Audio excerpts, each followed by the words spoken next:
வணக்கம்.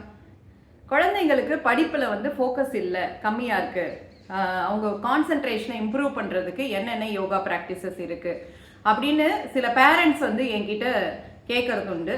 நான் யோகா ஆசிரியை கவிதா ஓம்குமார். இதற்கான யோக பயிற்சிகள் என்ன அப்படிங்கிறத தான் இந்த வீடியோவில் பார்க்க இருக்கிறோம்.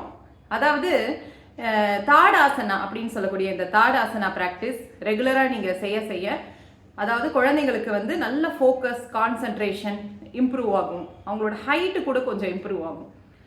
அதே மாதிரி விருக்ஷாசனா அப்படின்னு சொல்லக்கூடிய இந்த விருக்ஷாசனா ப்ராக்டிஸும் ரெகுலராக குழந்தைங்க பண்ண ஒரே பாயிண்டில் அப்படியே ஃபோக்கஸ் பண்ணுறதுனால, ஒரு ஆப்ஜெக்டையே ஃபோக்கஸ் பண்ணுறதுனால நல்ல கான்சன்ட்ரேஷன் டெவலப் ஆக ஆரம்பிச்சிடும். மெமரி நல்லா இம்ப்ரூவ் ஆக ஆரம்பிச்சிடும் குழந்தைங்களுக்கு.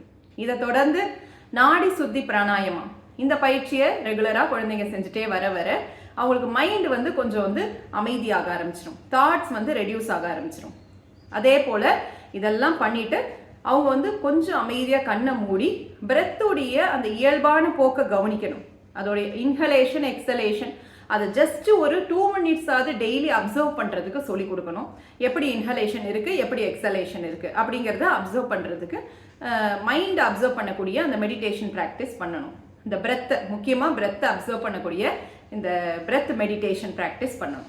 இதெல்லாமே தொடர்ந்து ப்ராக்டிஸ் பண்ண கண்டிப்பாக குழந்தைங்களுக்கு ஸ்லோலி கிராஜுவலி ஒரு 3 months ரெகுலராக இந்த ப்ராக்டிசஸ் அவங்க பண்ணுறாங்கன்னா கண்டிப்பாக கான்சன்ட்ரேஷன் டெவலப் ஆகிறத நீங்கள் பார்க்க முடியும். வாழ்க வளமுடன். மிக்க நன்றி. இது போல பயனுள்ள யோகா சார்ந்த தகவல்கள் தெரிஞ்சுக்கணுன்னா இந்த சேனல் வந்து சப்ஸ்கிரைப் பண்ணிக்கோங்க. மிக்க நன்றி. வாழ்க வளமுடன்.